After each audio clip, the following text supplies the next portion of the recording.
Hello, everyone, and welcome. Today, we are going to be talking about migrant workers, mostly agriculture farms in the US. And this is done by Esraa Jebreni. So let's dive in more. Here, we are going to be talking about how and from where the migrant come to the US. So, in the United States, the agriculture workforce is very largely and it made up of immigrants. It's about 68 of crop farm workers are born outside the US, with a significant number coming from Mexico, and most of these workers are men around 40 years old. However, there are two main types of farm workers.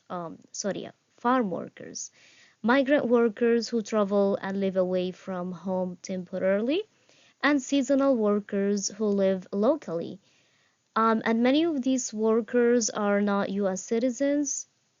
A survey showed that only 36% were US citizens and 19% were permanent resident. Next up, we're going to be talking about what is the H-2A visa program. So, one way for the foreign workers to come to the US for farmers' work jobs is through the H-2A temporary agriculture workers program, which is allow the US employers to hire foreign nationals if they cannot find enough US workers and if it doesn't negatively impact the wages or working conditions of the US workers. However, there is many workers came through less formal channels such as unauthorized migration or other types of irregular labor. Thus, farm contractors often play a very big role in requiring, transporting, housing, supervising migrant farm workers or farm workers. Sorry about that. So, more additionally, the employers might work with associations or cooperatives to bring in guest workers, and many of these workers send money back to their home countries as support, like Mexico, Central, and America. As a part of broader financial strategies, the process involves requiring workers either abroad or within the US, obtaining the necessary visas for programs like H2A, transporting workers to the US, providing housing, often required by H2A, and then providing seasonal employment on farms. So, under the H2A program, employers are required to cover certain costs such as housing and transportation. All right, next we're going to be talking about historically federal program during 1942 to 1964. Let's dive in more here. It was a very big deal between the US and Mexico, and it does allow the Mexican men to work temporarily in the US, mainly in agriculture, because many Americans workers were fighting in the World War II. It was over 4 million Mexican workers and it leased for 1964. The idea here was about the name for these workers, who called braceros, that would have fair wages, good housings, and protection from discrimination. But this has never happened, unfortunately, which they face poor living conditions, low pay, and unfair treatment. Furthermore, here, a program helped the U.S. to keep up its food production during and after the war, and it led to problems like lower wages for some workers and how bad they were treated eventually because of criticism about the poor conditions and unfair treatment from different groups. The program unfortunately ended. Thus, the Presero program was complicated in that time in history due to need for workers and challenges treating them unfairly, and is still happening on also these days. All right, next up, we are gonna be talking about economically importance of immigrant labor for the undocumented versus legal farm workers. Here, have a look at figure one, which is talking about the legal status of crop farm workers during 1991 to 2020. Here, which is a contrast undocumented and legal farm workers, and it highlighted the differences in wages, working conditions, rights, and job security. However, undocumented workers often face a lower pay, harsher conditions due to their vulnerable status, but on the other hand, the legal workers have more protection. So the US Congress, after that, has not passed any big laws for farm workers, and mostly since the Prazero during 1964. Finally, the last time they legalized undocumented immigrants was within the Perform and Control Act, which is in 1986. And many legal status was given to millions of immigrants. All right. Next here, we are going to be talking about what impact has immigration had to US in society and economy. So does the immigrant make America good or they impact it? Let's see here. Immigration has made the US more diverse and has boosted the economy. However, new cultures and traditions have enriched society. While immigrants have helped grow the economy by finding jobs, starting businesses, and contributing to innovations. Although there are so many challenges that they face, so immigration generally benefits the US.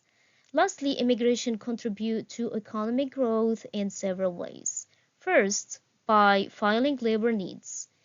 It happened by taking jobs that native-born workers are unwilling to do, like manufacturing, paying taxes which support public services and infrastructure, and lastly, posting demand, which is a when the customers from immigrants increase, it's increased the demand for goods and services for economic activity.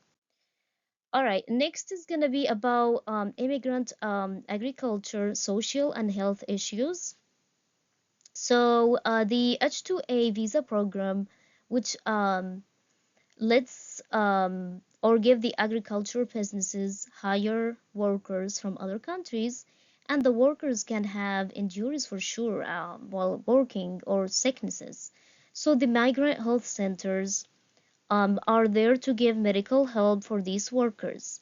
However, the main goal here is to see if they are a good balance or if there is a big balance between where their health centers and where the workers are needed, especially when considering environmental risks. Farmers workers frequently face physical injuries and often continue working despite pain or illnesses. They encounter many barriers to accessing healthcare and experience physiatric distress from cultural adaptation, and on the job, some injuries significantly increase the likelihood of depression and nervous and more prevalent among injuries farm workers. Also, lastly, the mental health during 2020 CA, it was 20% feel nervous, anxious, or 10% was diagnosed with an anxiety, and 7% was diagnosed with depression. All right. Next is the potential solution and recommendation, which is going to improve working conditions plus community support.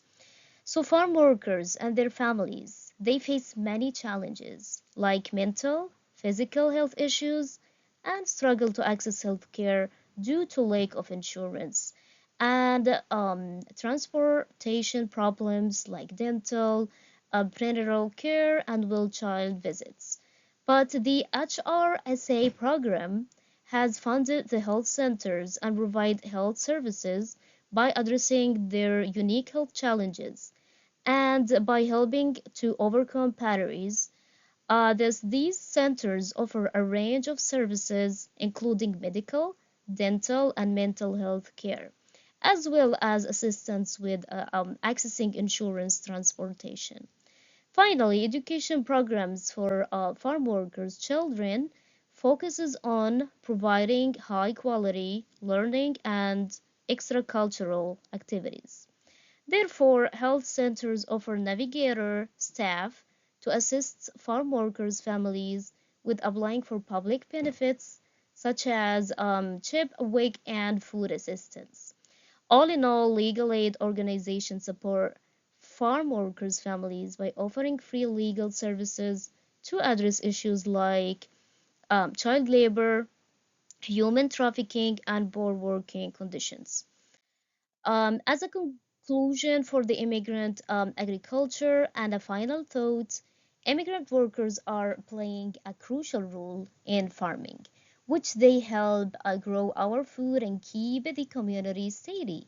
Thus, without them, working is going to be more harder. We're going to have trouble feeding everyone because they are hardworking, working all the hours in all kinds, whether to plan, pick, and get our food ready. So it is so important to us as a community to help immigrants by making sure they get paid fairly, have safe places to work, and get health helps. Also, as a safe homes and have some lawyers for their life.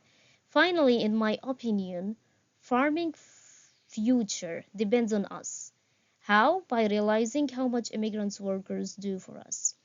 Going forward, we should appreciate the hard working for them, and side by side, for sure, we can build a farming system that lasts and helps everyone fairly. Thank you so much for watching today. This is done by Esraa Jebreni, and here is all the references that I use for my presentation. Thank you so much. Hope you have a great day.